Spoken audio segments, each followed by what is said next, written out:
In this video, we'll show you some movies that were completed but never released to the public. Some of these movies are pretty famous and some are unknown, but all of them have one thing in common. They were never given a chance to be seen by the general public. First up, the Fantastic Four. The founding family of Marvel has not had much success in the movie business. Every attempt to adapt the Fantastic Four for the big screen has been derided and mocked, particularly with the problematic 2015 reboot. The Fantastic Four, a 1993 film directed by B-movie veteran Roger Corman and co-starring Bernd Eichinger, featured the team's origin and their first encounter with Dr. Doom. The cast marketed the movie at film festivals and Comic-Con, and nothing happened after the trailers were released in theaters and on home video. Stan Lee conjectured that Eichinger had no intention of releasing the movie, and that it was just a means for him to hold on to the rights of the characters while he raised money for a more expensive remake. Eichinger refuted these allegations, stating instead that Marvel executive Avi Arad paid the producers to put the B-movie on hold out of concern for the franchise. Next up,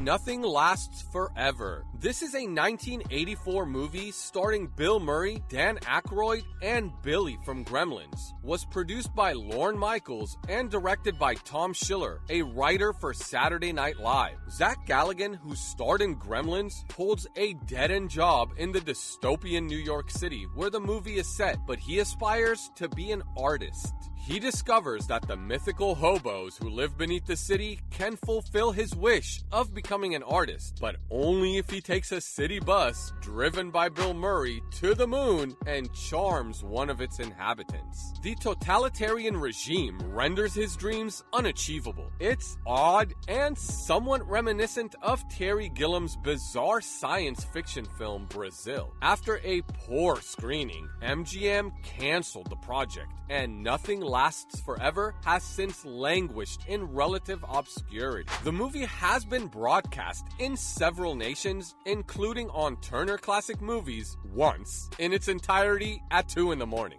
But it has never been formally distributed. The movie has been circulated in bootleg form for many years, and recently it even appeared on YouTube before being removed at Turner Entertainment's request. Next is All American Massacre. A well-known horror movie is the Texas Chainsaw Massacre. Unfortunately, the series' subsequent movies have only served to annoy initial viewers. The Texas Chainsaw Massacre films have one of the most muddled chronologies in horror history due to their tonally distinct sequels, remakes, prequels, and reimaginings. The son of Tobe Hooper, who founded the franchise, set out to make a short film in 1998 that explored the history of everyone's favorite cannibal family. The 30-second clip was expanded into a 60-minute film, and Bill Moseley returned as Chop Top from Texas Chainsaw Massacre 2. In the prequel/sequel plot, Chop Top planned one last massacre while thinking back on his family's propensity for blood.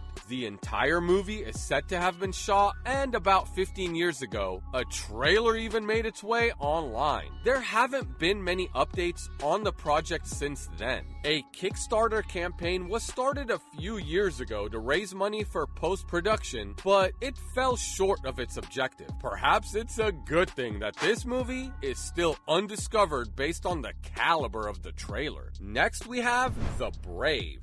The only movie Johnny Depp ever directed was The Brave. It was an adaptation of Gregory MacDonald's book of the same name, which centers on Raphael, a Native American man, and his small family living in utter poverty. Being unable to support his family has devastated Raphael. He accepts to appear in a snuff film in exchange for a sizable quantity of money since he is depressed and has no other options.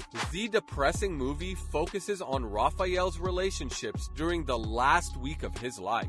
The Brave, a 1997 Cannes Film Festival entry with some seriously difficult subject matter and a truly inspired performance by movie icon Marlon Brando, earned mixed reviews. Given that Depp's name appeared prominently in the credits as a star, writer, and director, American critics were extremely harsh on the movie and targeted him. Depp blocked its distribution in the US after becoming horrified by the hostile coverage from the American media, suggesting that they were only picking on him because of his rise to fame as a teen idol. Next, Dark Blood. This movie tells the tale of a young man known only as the Boy, who thinks the end of the world is near. The Boy spends his time creating Kachina dolls to appease the gods and lives in self-imposed exile in the desert after his wife passes away from radiation illness brought on by neighboring nuclear weapons testing. While traveling through the desert, a guy and his wife had a breakdown. The couple meets the Boy. While seeking assistance, they quickly realize that he is not the deliverance they had hoped for. After the death of the actor who played the Boy, River Phoenix, he decided to finish the film. The version of Dark Blood was shown a few times at international film festivals in 2012. Next is Hippie Hippie Shake.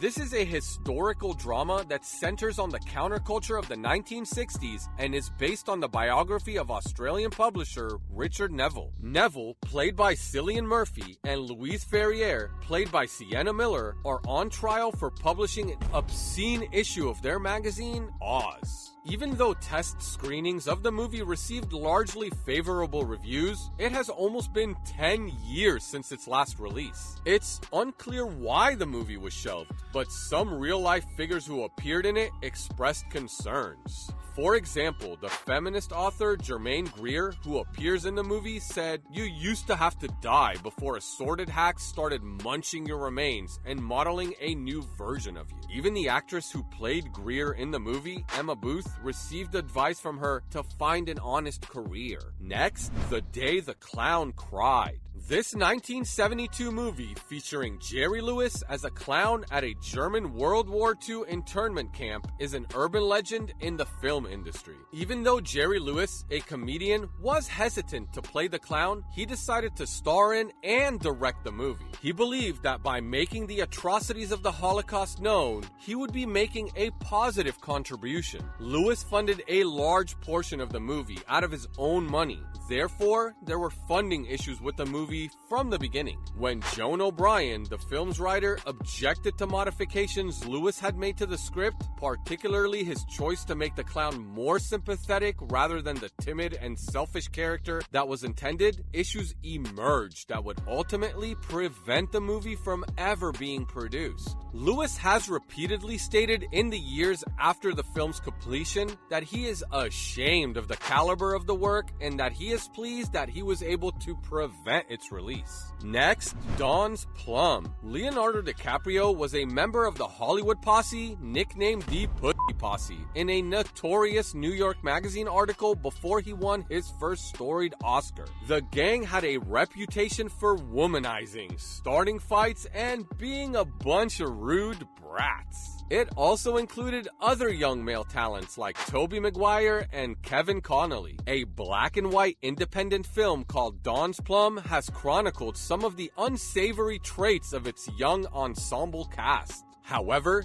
these antics are largely forgotten today. The film depicts Leo and company in a very bad light, largely improvised. Leonardo DiCaprio and Tobey Maguire believe that the movie disclosed a personal experiences or tendencies because of its star's sexist behavior. To stop the movie from being released in the US and Canada, they assembled a team of strong attorneys with their reputations on the line. They claimed that they agreed to participate in the movie as a favor for a friend, but later discovered that the film had been altered to include them. Finally, My Best Friend's Birthday. Quentin Tarantino is now a household name recognized for his incredibly violent black comedies. However, Tarantino was working at a modest video rental store in California and enrolling in acting school before he began to garner accolades and awards from all over the world. He had dreams of becoming an actor one day. A brief movie Tarantino's buddy and co-worker had written was about a man who tries to do something kind for his friend's birthday but finds that his efforts hilariously backfire. With $5,000 in his pocket, Tarantino and the two of them went out to produce the movie after helping to develop the story into a full-length film. Tarantino co-wrote, co-directed, and co-starred in My Best Friend's Birthday with the assistance of pals from his acting class and other employees at the video store. The movie's original running time was roughly 70 minutes. However, about half of the footage was lost due to a fire in the preceding lab. A 36-minute short version of the remaining film was recut from the original and has ever only been shown at film festivals. It has never been made commercially. Despite being more of a curiosity than anything else, the good news is that it's not that difficult to find online. Though these films were never released to the public,